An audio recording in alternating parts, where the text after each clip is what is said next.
Maayong buntad sa inyong tanan. Maoni ang guyabano, nga gitawag pudog, ano na morikata. Sir, mauni ang dahon sa guyabano para sa imong kambig ug karnero nga naay sakit. Unsa may effect ka na? Basig na may side effect. Kunya mamatay akong animal, mubayad ka. Mabuyod gyud ako ini, sir.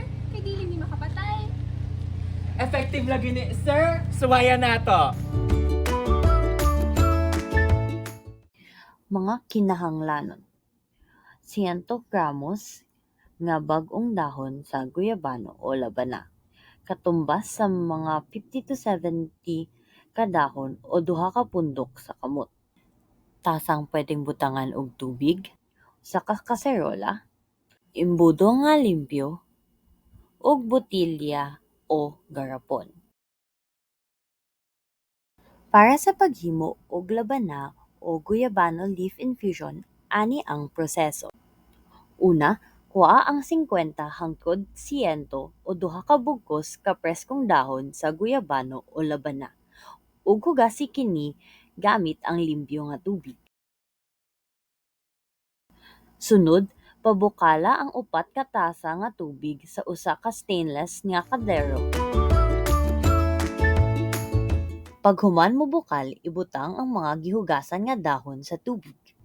Pahubsi ang kainit ug pasagdii nga molaga sa hinay nga kalayo sulod sa napulo hangtod 15 minutos.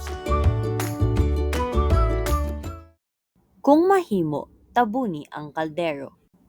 Pagkahuman, patya ang kalayo o pasagdii nga mapabilin ang mga dahon sa ininit na tubig sulod pa sa napuloy 5 hangtod 30 minutos.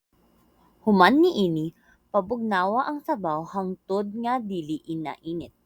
Unya, ibukbo gamit ang imbudo ngantud sa usa ka limpyo nga botilya.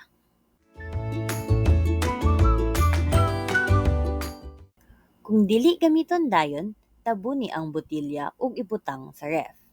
Gamita sulod sa duha ka adlaw. Kung maglain ang baho o makakita og amag, ilabay kini. Paagi sa pag-inom o drenching. Kuhaa ang 50 to 60 ml nga infusion gamit ang syringe.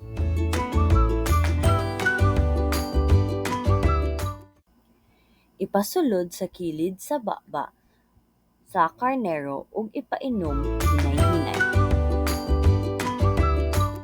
Sa kasagaran, ipainom kini kausa sa usa ka adlaw sulod sa 3 ka adlaw. Ang guyabano o labana kay puno sa sustansya ug natural nga tambal ug naay anti-parasitic, antibacterial ug antifungal nga epekto. Ang uga nga dahon kay ginapabukal, ginahimog siya ug isagol sa pagkaon o ilimnon aron makatabang batok sa bitok ug sa mga klase-klaseng sakit sama sa mga impeksyon sa panit, sa tiil, sa gatasan ug uban pa nga hinungdan sa mga kagaw. Apan magmatngon ta. Natural siya pero dili pasabot nga luwas na gyud pirmi. Ani ang pipila ka mahinungdanong pahimangno kung magamit ka og labana. Gamay lang sa na dahon ang gamita ug obserbahan kung maayo ang kahimtang sa kanding o karnero. Ikaduha, ayaw ihatag ang liso, makahilo ug makamatay kini. Ikatulo, ayaw gamita adlaw-adlaw, naa kini anonasin nga makaapekto sa utok, busa, girekomenda nga ilimit ang pagpakaon ani. Ug ikaupat, konsulta sa veterinaryo o livestock expert sa imong lokalidad kung buot nimo magdungag og herbal supplements.